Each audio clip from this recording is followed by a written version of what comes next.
If you could live green, would you? I'm Nick Federoff, host of Things Green, where we introduce nuggets of green lifestyle from gardening, upcycling, answering your questions, sustainability, even discussing environmental issues. You can become more confident in making the right decisions for you and your family. So come along as we are Things Green.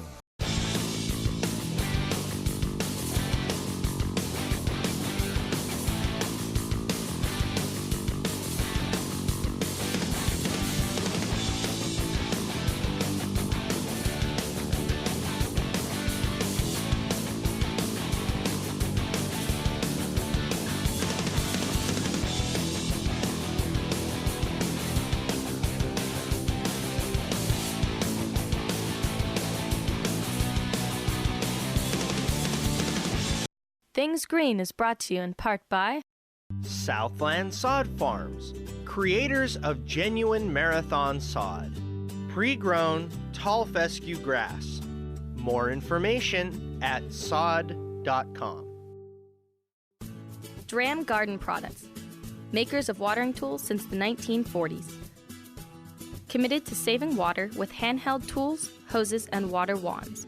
More information at dram.com.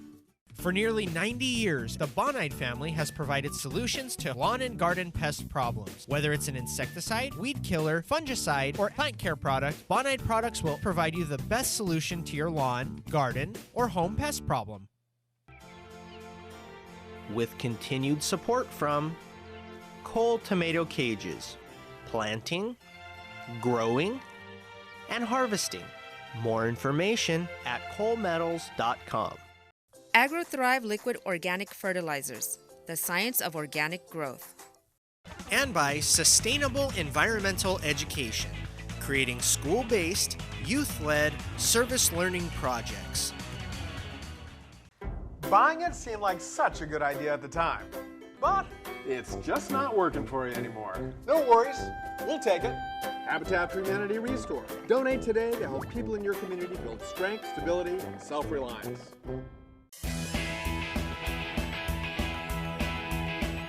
Dude, I think we got to get a lawnmower in here because this grass is just a little too tall, don't you think? It's growing. This is America's farmland, and without farmers, we starve. It's pretty much just that simple. And farming, of course, has a rich history in the United States, dating back, of course, to the beginning of time with the Native Americans and their three sisters planting. But when we started to colonize, an interesting thing happened.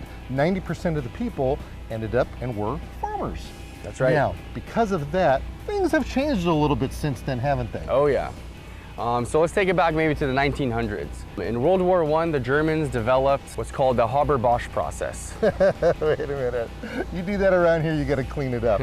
The what process? So it's called the Haber-Bosch process. Haber-Bosch process. All right, I'm learning something here. It was an artificial nitrogen fixation process that pretty much was used to make ammonia. And that ammonia was originally used to make explosives for the war. But it wasn't long after that farmers started using that ammonia in their fields because nitrogen is very necessary for plants to grow, and it helped with feeding the masses with increasing world population. To give you a little bit of perspective, the world population was at 1.6 billion in 1900. Now it's 7.3 and growing. Wow. So that was a lot of people to feed, and our land is getting smaller because of that. Right. Because we're urbanizing. Urbanization means we have to take the land from someplace, we have to take it away from the farmers. It's a mean thing, but we got to live someplace. Exactly. And yet the farmers are becoming fewer, and they have to feed more people.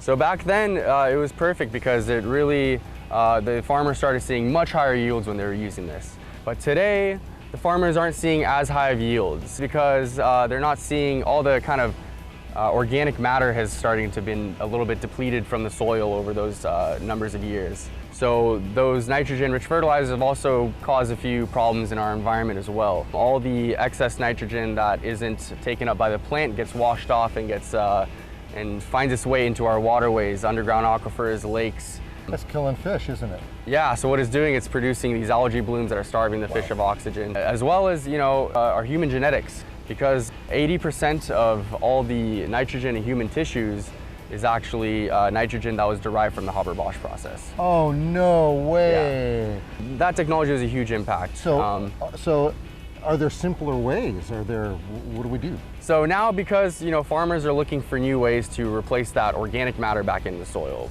because without those living microbes, it's a little bit harder for plants to grow healthier. Soil is a living, breathing organism. Exactly. We don't want to kill them. And we need to protect it, and we need to replenish it when we use all the nutrients from it. So the first thing I think of, let's compost. Yes, compost. Compost is a technology that's old as time, and it's pretty popular for replacing that organic matter back into soil.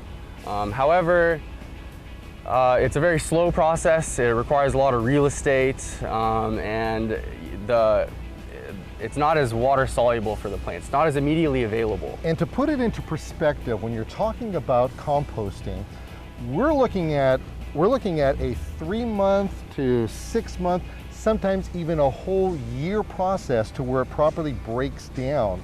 And then a lot of times the way they test it is just by holding it in their hand, and it's a touchy-feely thing, but we really don't even know that it's been composted properly, because there could be a huge food safety problem with that. Yes, there's problems, especially when it's manure.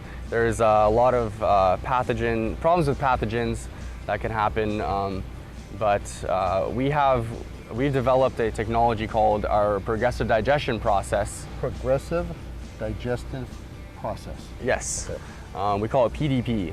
Okay. And what that does is it's the kind of high-tech organic recycling process that bridges the gap between harmful organic waste materials and a nutritious, safe organic fertilizer in only 21 days. Wow. So we're going from a 3 to 6 month to 1 year process down to 21 days. How simple does it get? Yes, and it's much more efficient, much more safer. What we do is we kind of harness the power of the microbes that work when digesting those organic materials, and we pretty much they produce heat, and we trap that heat, and it gets heated enough to where it actually kills all the pathogens in the process. And so the final material is very microbially active. Okay, so the things that are not good in a traditional composting that would be a problem for food safety, you have this process that you're using that wipes all that out, Yes. making it a food safe fertilizer. Yes, Oh, and what's cool about that is those nutrients are immediately available for the plants. So once you put in the soil, those microbes in the soil don't really have to work to go and break down those nutrients so that the plant can absorb it, whereas they have to with compost. Totally awesome. Okay, go get a lawnmower, let's cut this place up.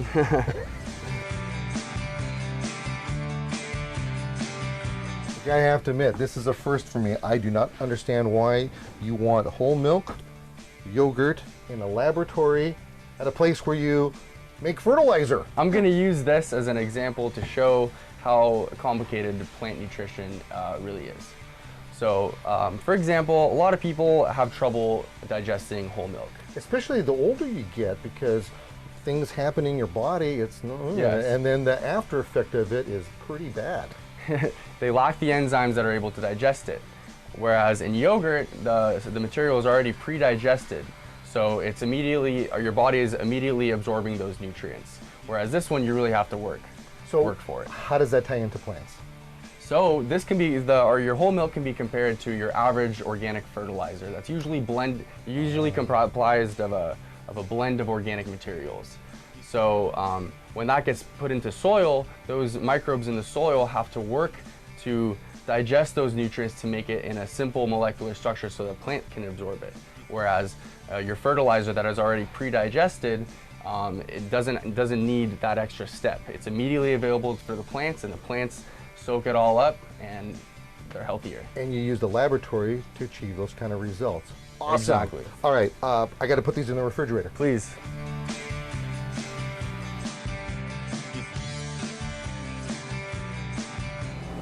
So this is where the magic begins. Yes, this is the first part of our process. Look at this. Now, he's got this big old forklift picking up this. Well, what is this stuff?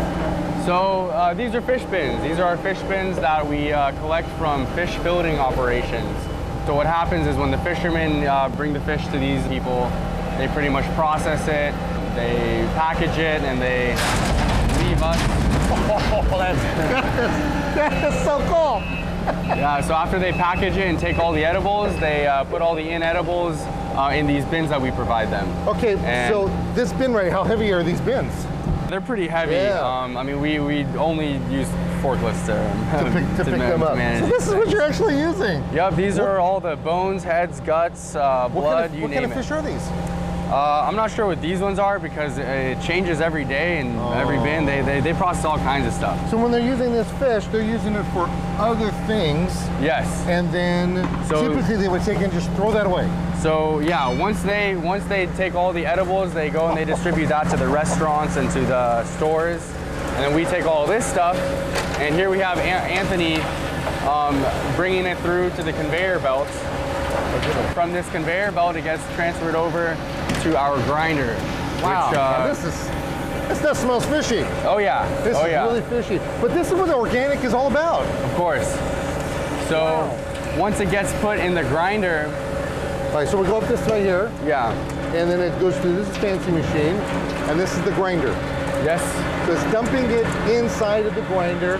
There's teeth in there that's doing stuff. And then it's chopping it up and making it a little bit smaller so it's easier to pair with our second raw material. Do you ever get a fish that doesn't grind, or does it? No, this machine will grind anything Grind everything that up. comes through. Okay. So then we pair it with our second raw material, which is called corn steep liquor. Corn steep liquor. So you're Yes, getting these that's things right. all boozed up. Not exactly. Corn steep liquor is a corn wet milling byproduct that's high in plant-rich proteins. So that way our final product has the plant-based nutrients from the corn steep liquor as well as the animal-based nutrients from the fish. So it gives the plants a wider array of nutrients. I have a problem. It stunk like fish over there. I'm right here now. I smell nothing. I smell more of like a soy kind of thing. Yes. So this is gonna. So once this is all done, it gets put in our first stage of the progressive digestion process. So pretty much when food spoils, there's active microbes that work to go and break it down to a simpler molecular structure. Now that composting process usually takes a long time, many months to happen. So our progressive digestion process pretty much takes those microbes that produce heat when they're digesting, and we harness that heat and we speed up that composting process rather than a few months down to only 21 days. Okay, so when you said there's like a heating process, does that mean that actually gets warm? Yes. So once it gets transferred into our digester tanks, it gets very hot. It gets hot enough to kill all of the pathogens in the process. Okay, so the digester tank, those are those monsters behind us? Yes. Okay. Yes. That's a lot of fish in there. Oh yeah, a lot of fish, a lot of corn steep liquor. Okay, so this stuff, along with the, is it a liqueur or a liqueur? Tomato. So it gets in there and it sits in there for a while. Yes. And then what happens after that? So after that, it gets transferred to our screener, which will go and our shaker will go and put it through a screen that is both. We have one that's either for 80 mesh specification or 100 mesh, which means that it can go through any drip line, any sprinkler system, drip tape, you name it. It's not going to clog any of the lines. So it's taking all of the material and it's pulling it out, sifting it through. Exactly. And you get the smallest of the particles that go through. Exactly. Go through. Now, what happens with that goopy stuff that's So up now, behind? to back it up a little bit, before it gets put into that shaker, we put it through a centrifuge. So that centrifuge goes and separates the kind of more sludgy materials from the liquids. And those sludgy materials then get taken to our tarmac pad where it gets pretty much wind dried, and we rotate it, and from there it turns into a loose powder. Ooh, and that's the secret stuff that's coming in the future to us. Yes. I love that stuff. Okay. Quite the fertilizer. Okay, I see machinery all over the place. I cannot imagine what your electric bill's like over here. It's got to be through the roof. Yes, so it was pretty big until we invested in 2.5 acres of solar panels. So now our whole entire facility is operated by clean green energy. 2.5 acres under solar. Yes, sir. So what AgroThrive has done over here is really embraced sustainability, Oh yeah. environmental concerns, recycling to its fullest, because this stuff right here is also, if I'm not mistaken, reducing the amount of methane that is happening? Yes, so every year by processing all this fish, we save about 75 million cubic feet of methane from being released in our environment. Dude, props to you. Thank you.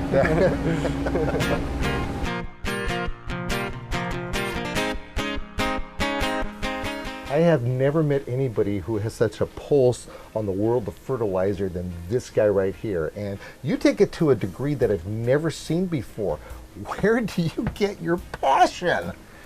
Well, I spend a lot of time doing research and development in food science and technology and applied microbiology. And over the years, I've realized that food industry creates a lot of very good and nutritious organic waste, but nonetheless, it's still waste. And it can be dangerous to the environment because it's full of pathogens, and it usually goes into the landfills and creates all these ozone-destroying gases such as methane and carbon dioxide, etc. So I thought, well, why don't we just repurpose that and use it in agriculture as an organic fertilizer, so we can introduce that into the soils that are severely depleted of organic matter. And that's where the original idea started, and then 12 years ago we started producing AgroThrive, and the rest is history. We're now selling to largest growers in California. We're also now packaging it for home and garden users, and so that they can also grow like the pros do and take satisfaction out of producing their own excellent food.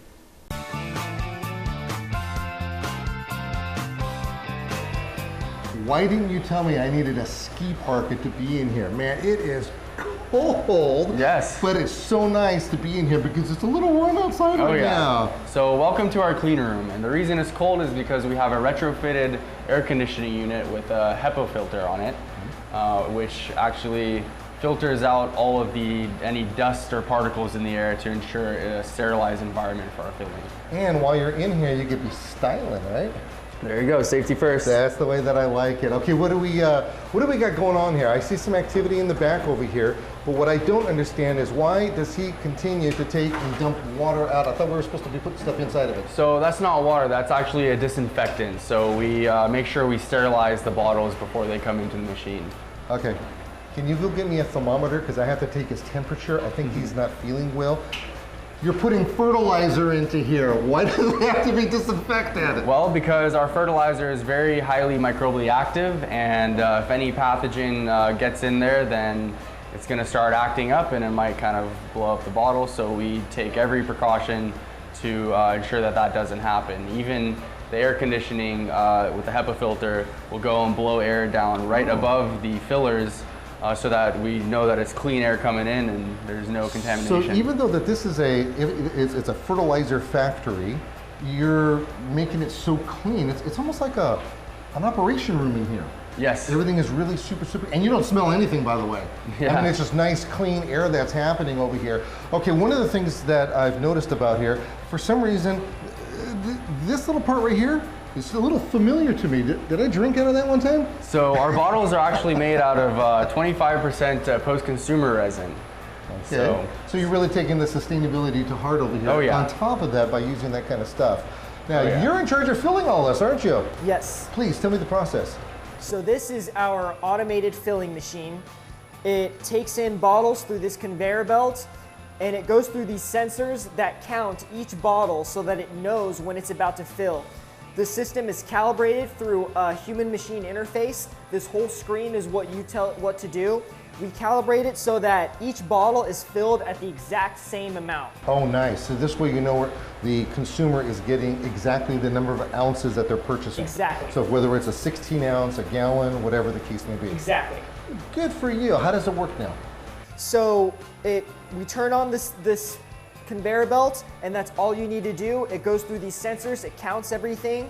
The surge tank in the back fills the fertilizer automatically. It has a sensor itself so that it knows every time if it's running low, it'll take in fertilizer from the outside, and everything is fully automated. So you're not bringing buckets in here full of slop and then throwing it in there and getting it all over the place? No, sir. We have a big tank in the back that will fill it up once this is empty. Oh, I love that. Fire this thing up. All right. Okay, so sensing it, it's putting it down over here. We're filling it up at this point. Yes. Man, that's pretty quick. Okay, I'm a little concerned that when you pick this thing up, we're gonna get messy in here.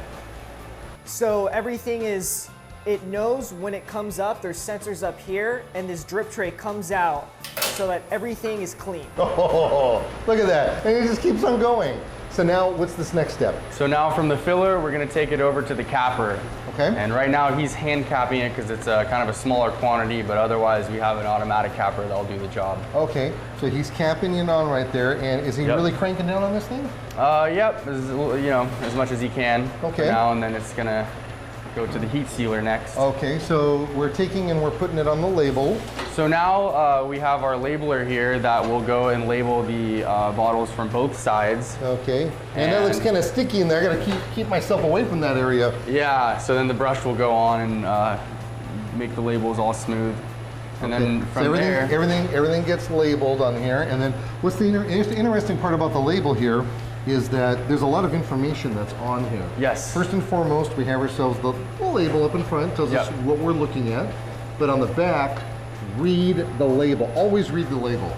Yes. Okay. So we're looking at our fruit and flower fertilizer, and so this one's pretty easy to use. If you want to just mix it in a bucket, you put about half a cup of the liquid fertilizer concentrate with a gallon of water, and you mix that up and you could apply it to your soil, and that'll cover about 35 square feet. So what's the dealio with all these little logos right here? So these are all of our organic certifications from actually the bulk industry. We sell fertilizer in bulk to some of the largest certified organic farms. So we took those certifications and we placed them on our labels here, and we are making it available for anyone to use our fertilizer in their garden so you could grow like a pro. Nice. Okay, but we're not done yet. We have to do something with this label. Yeah, this cap, so I should say. the cap is going to be heat sealed. What that is there's a little aluminum piece of foil on top of the cap. When it gets heat sealed, that aluminum piece stays on, ensuring that the bottle can't be tampered with. And okay, so now we got to get this to the nursery. Yeah, so pretty much we go and we take this down to the shipping, and then shipping goes and puts it on in boxes, and boxes go onto pallets, and then the pallets go onto our racking system, and when we get an order, we go and we place the pallets onto a truck, and then the truck will take it to your local nursery and garden store so you can go and buy it. All right, let's get it in those stores now, man. Get to work. All right.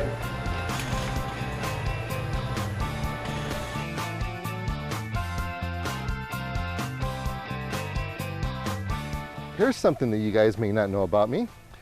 I have deep roots in strawberries. Nice. My parents were strawberry farmers. Nice. And I'm so fortunate that they didn't get into it forever, because this is such hard work. It is ridiculous. Absolutely. Man, oh man.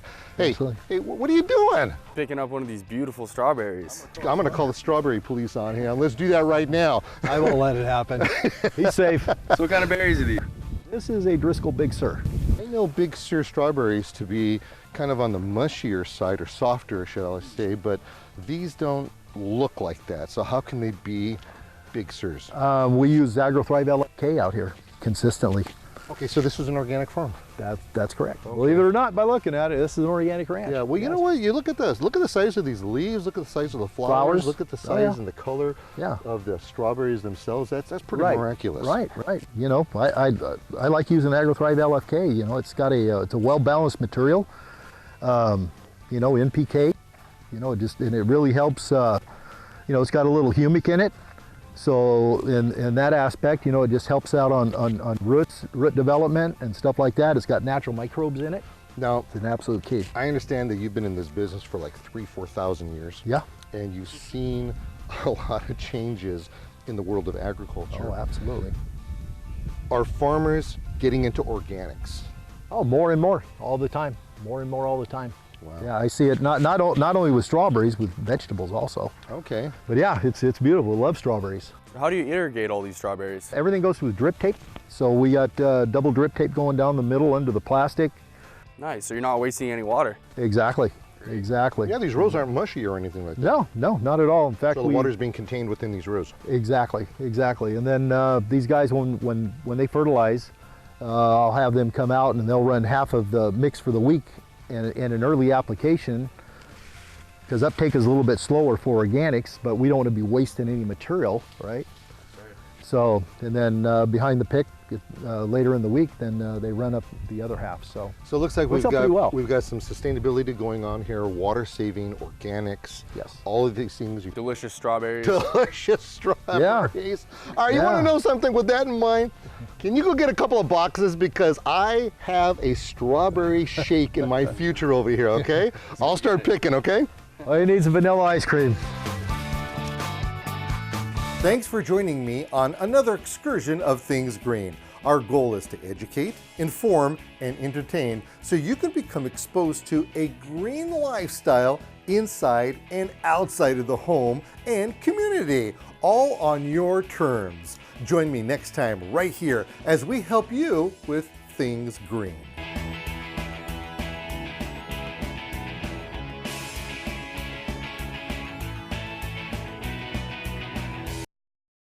Things Green is brought to you in part by Southland Sod Farms, creators of genuine marathon sod.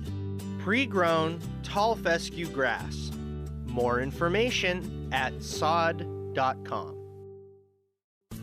Dram Garden Products, makers of watering tools since the 1940s. Committed to saving water with handheld tools, hoses, and water wands. More information at dram.com. For nearly 90 years, the Bonide family has provided solutions to lawn and garden pest problems. Whether it's an insecticide, weed killer, fungicide, or plant care product, Bonide products will provide you the best solution to your lawn, garden, or home pest problem. With continued support from Cole Tomato Cages, planting, growing, and harvesting. More information at colemetals.com. AgroThrive Liquid Organic Fertilizers, the science of organic growth. And by Sustainable Environmental Education, creating school-based, youth-led service learning projects. Buying it seemed like such a good idea at the time, but it's just not working for you anymore. No worries, we'll take it. Habitat for Humanity Restore. Donate today to help people in your community build strength, stability, and self-reliance.